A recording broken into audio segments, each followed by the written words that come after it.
Welcome to the Deep Dive.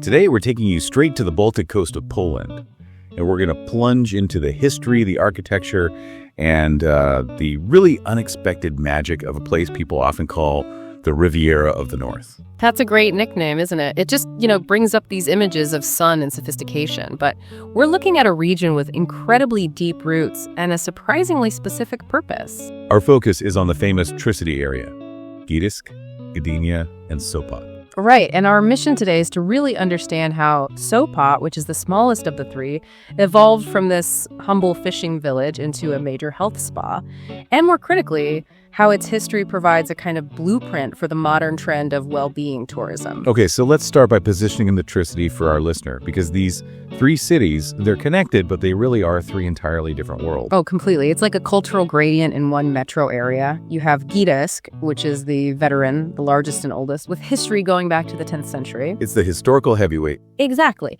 Famous for the Solidarity movement, defined by these towering monuments like the main town hall and, huge institutions like the Museum of the Second World War. And then if you just head a little bit north, you hit Gdynia, which is almost Gdańsk's polar opposite. It really is. Gdynia is the youngest, a place of 20th century ambition. It was founded in 1926, specifically to be Poland's major modern seaport. So it's all about that forward-looking spirit. Yes, very much so. You go there for the Naval Museum or to see the historic Darpamorza sailing ship. It's why it hosts massive modern events like the Opener Festival. And then wedged right between these two powerhouses, is Sopot. And Sopot is the contrast. It's the oasis, the smallest, the most relaxed of the three. It's famous entirely for being a seaside resort, the beautiful sandy beach, that iconic wooden pier, and just this elegant, laid-back vibe. It's the escape. It provides that perfect coastal escape right in the middle of this massive economic region. Okay, so let's unpack Sopot's origin story. Because this wasn't just accidental growth, right? It was strategically built around health and wellness. And that focus started centuries ago. That's the absolute key. So Sopot began, like a lot of coastal towns, as a simple fishing village back in the 13th century. But by the 16th century, the wealthy nobles from nearby Gdańsk were already building summer homes there. And for the health benefits, even back then. Drawn by the perceived benefits of the clean air and the sea. But the real transformation into a formal spa that needed a visionary. It did, and the turning point came in 1823 thanks to a French doctor named Jean-Georges Hafner. He saw potential far beyond just, summer rest. Hafner established the very first official health spa complex. So what did his vision actually look like on the ground? Well, his innovation was all about scale. He didn't just offer seaside relaxation, he built a whole health environment. This included the baths, these beautifully planned parks, and critically, the first version of the pier. So the pier was there from the beginning. It was. It allowed patients to walk far out over the water to inhale the purest air. And this new infrastructure, it immediately started attracting this very sophisticated clientele. By the early 1900s, Sopot was firmly established as the Riviera of the North, drawing the rich and famous from all over Central Europe.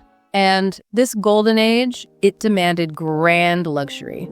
That all culminated in the construction of the magnificent Grand Hotel in 1928, which is really the ultimate symbol of the city's success. The atmosphere, the architecture, the clientele, that's all fascinating.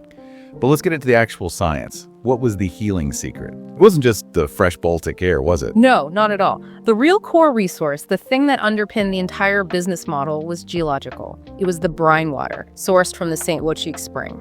And this water is special because it's tapped from a source 800 meters underground, and it's incredibly rich in key minerals: iodine, bromide, magnesium, and potassium. And the sources document specific benefits, things like helping skin conditions, respiratory problems, digestion. How did visitors actually use this stuff? They had three main methods, which, speaks to that holistic approach. First, glassic treatment, taking brine baths. Second, they could drink a diluted version of the water, which I hear tastes interesting. Profoundly salty is how the sources describe it. Definitely an acquired taste. It's a tough pill to swallow, literally. Literally. But the most unique method, and one you can still see today, was inhalation. They could breathe in the iodine-filled air from these inhalation mushrooms located in the resort's South Park right near the pier. So is this multi-sensory approach? Exactly. Internal, external, and respiratory. That's what makes Sopot famous. That focus on therapeutic design naturally leads us to the man-made stuff. If the health benefits drew people in, what was the physical stage they were on?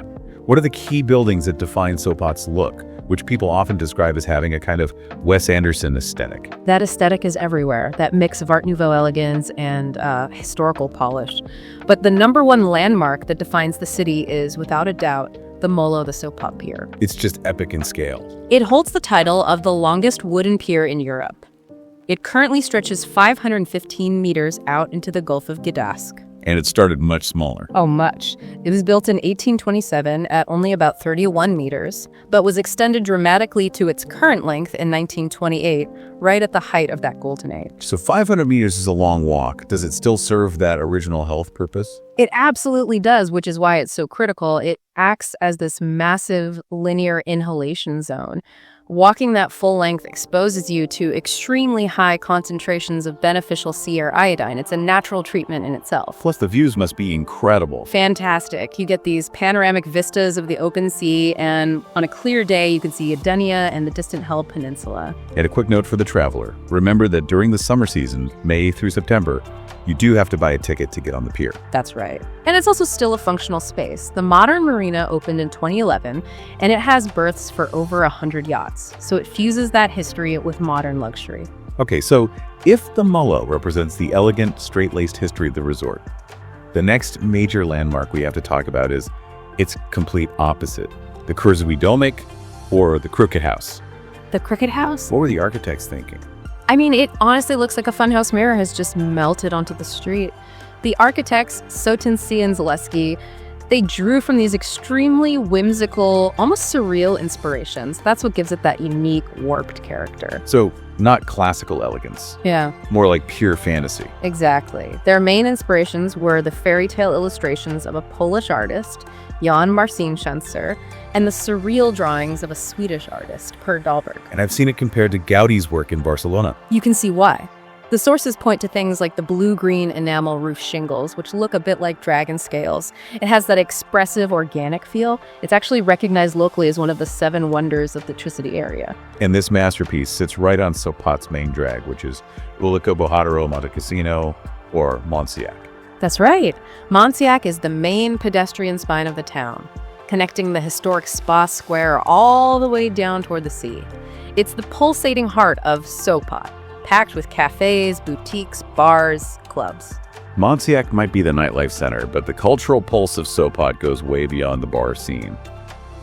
We absolutely have to talk about one of the most famous concert venues in Europe, the Forest Opera. The Opera Ladina. It's a remarkable open-air amphitheater created back in 1909, and it's surrounded by natural forest acoustics. The origin story is just fantastic. Wait, is the story true? Yeah. That they literally sent opera singers out to just sing into the woods to find the best spot? That's the story. A fantastic, deeply impractical way to find a venue. But it worked? It worked. The location was chosen specifically because those informal tests revealed these phenomenal natural sound properties in that one wooded clearing. And that accidental perfection led to one of Poland's most important music events. The Sopot International Song Festival. Yep. Founded in 1961 by the renowned musician Władysław Szpilman, who, many will recognize as the subject of the film The Pianist, the festival became a huge deal. Hosting some massive international stars.